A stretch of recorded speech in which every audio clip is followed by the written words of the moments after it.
individual. An entrepreneur is an individual that has an idea. An entrepreneur is an individual. An entrepreneur is an individual that has a reasonably decent idea.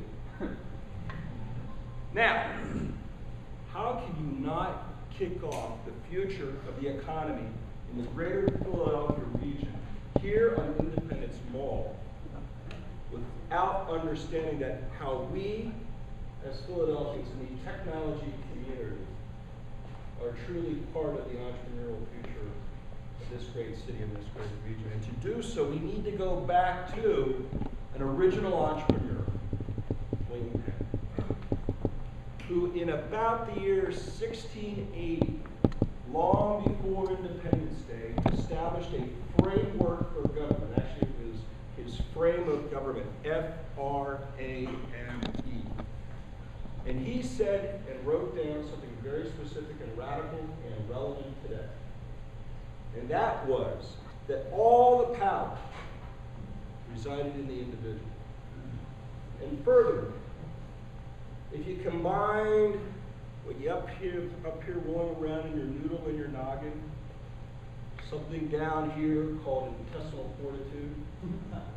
I grew up in the country, so we call that good old-fashioned guts. And something imbued in your soul that just gives you that passion that you can't describe, and it's all you can think about is the next thing. Taking a mediocre idea into something more brilliant.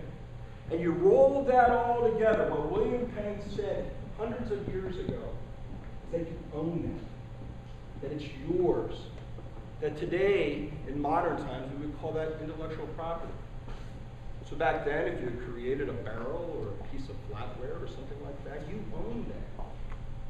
Right here in Philadelphia, individual ideas that are yours, not to be confiscated by some monarchy or some central planning pull-up bureau, but they're yours.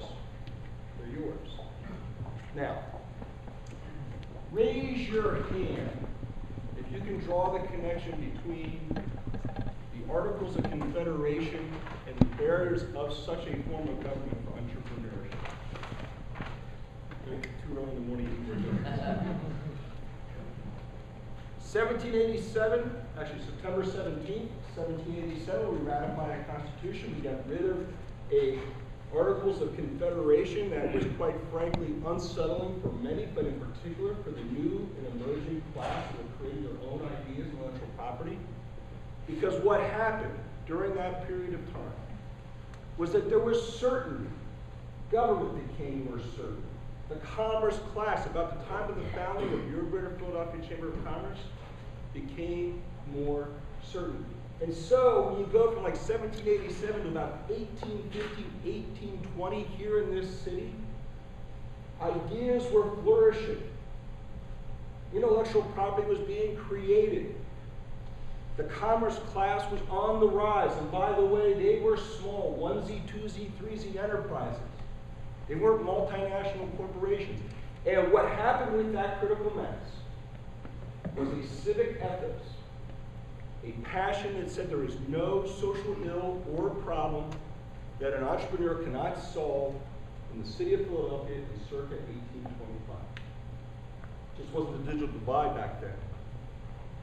It was public health, sanitation, literacy, driven and led by entrepreneurs. So I want to amend, if I might, Chris, this organization's definition of community. Because I believe the technology community in the greater Philadelphia region is about 1.2 million citizens. And that the technology community might have critical mass in this room this morning and throughout this week because you don't have a mediocre idea. You don't have even a good or somewhat decent idea. You and all that you represent and who you interact with each and every day are pure, brilliant. You have brilliant ideas. And the future of this economy, this greater Philadelphia region will be driven by individuals in this room who you connect with across the greater Philadelphia region represent 1.2 million citizens, and then more broadly across the globe, because not only do you have a brilliant idea, an entrepreneurial spirit, but there is an ever-growing web of networks that will propel and propel and propel you forward for your dreams and aspirations. Where? Where are the opportunities? Well, I can spend 14 minutes describing them, but let me rattle off a quick, 2.5-minute opportunity. Life sciences, supply chain of life science, large pharmaceutical companies moving offshore, different type of play, particularly as related to the integration between biochemistry and medical devices. Media. I'm glad to see that there's some gaming activity going on this week, but it's not just necessarily what type of content to deliver on platforms.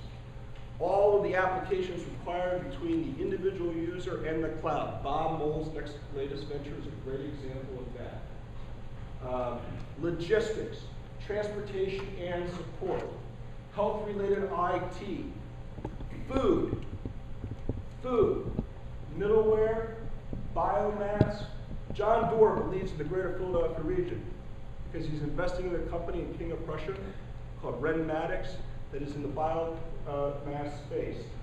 Algae ponds.